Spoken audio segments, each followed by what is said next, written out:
Hi everyone, welcome to my channel. In this video, I'm gonna show you how I scan my film and transform negatives into actual photos. So if you're interested in that, keep on watching. When it comes to scanning film, I've been using my Epson V600 flatbed scanner for the past 3 years since I've been doing film photography. But recently I had an opportunity to test out a Digitaliza scanning kit by Lomography. This was my first time scanning photos with digital camera. I do not have any macro lenses, and I was using these macro extension tubes from Newer that I got from Amazon, and they were pretty cheap. I have not noticed any issues with the quality of the photos I was getting, so I guess they work.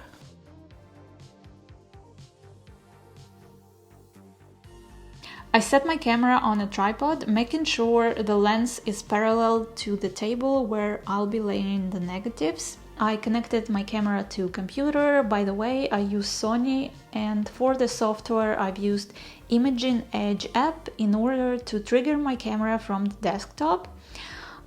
This way I eliminate accidental movements or camera shakes when I will be taking photos. When it comes to settings, I was taking photos with pretty close aperture of f13, 14 or 15 to make sure everything is in focus. My shutter speeds were half of a second or slower, and I focused manually. Also, my white balance was set on a custom setting. By the way, I never use auto white balance ever. And if you want consistency in your photos, forget that auto white balance exists. Then I set up the Digitaliza kit. The base plate has some rubber padding on the bottom, so the whole setup doesn't move. There are the same rubber pads on the backlight panel as well, in case if you're not using the base plate. The light table plugs into a power bank or computer USB port. The light itself is not very powerful or bright, but it is not an issue when you're taking photos at slower shutter speeds. Plus, it doesn't flicker, which is a big deal for something like this. And this 35mm film holder is my favorite. It's very easy to load and it lets you go through a whole roll of film in no time. I think it took me like 5 minutes to scan 2 rolls of film. One was 36 exposures and another one was 24 exposures, but my 24 exposure roll was cut, and you definitely don't want to cut your negatives for this particular scanning setup. The biggest difference that I've noticed when scanning my 35mm film is there is a zero digital noise, unlike my Epson V600. And this is the biggest reason why I mostly shot medium format film. I simply didn't like how my 35mm scans looked out of the scanner.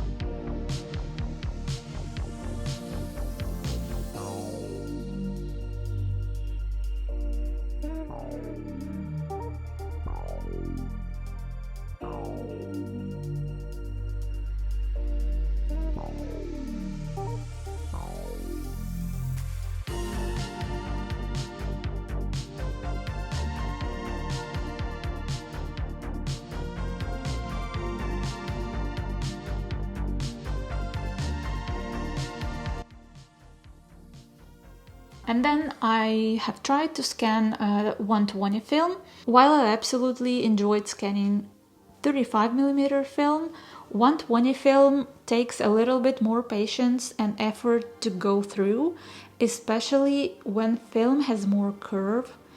In order to move from one exposure to another, you have to open the film holder, reposition the film, close it and repeat the steps until you're done. So this takes a little bit more time, but it's still faster than flatbed and the quality of the photos are so much better. I think it would be amazing to have the same concept for 120 film holder as they have for 35mm film holder. Other than that, this is a great scanning kit, and I already sold my Epson. For the conversions, I use Negative Lab Pro. First, I sample the white balance on the film border.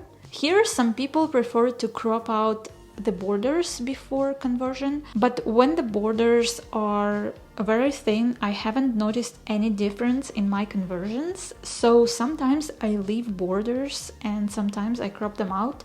It really depends. So after that, I go into Negative Lab Pro settings and pick the tones in this drop-down menu on the top. In most cases, I prefer one of the linear adjustments. It seems like it works for me the best.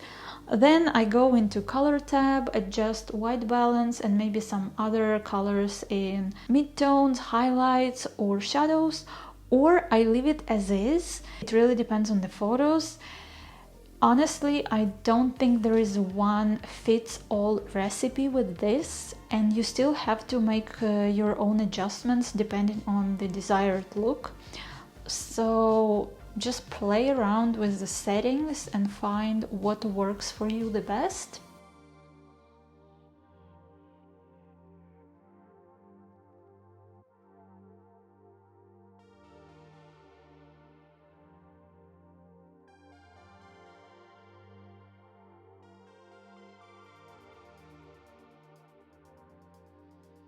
Let me know in the comments how do you scan your film and how do you convert your negatives into actual pictures, or maybe you have any tips on using Negative Lab Pro, because I feel like I'm always moving some sliders and the image magically appears. Thanks for watching this video and see you in another one. Peace!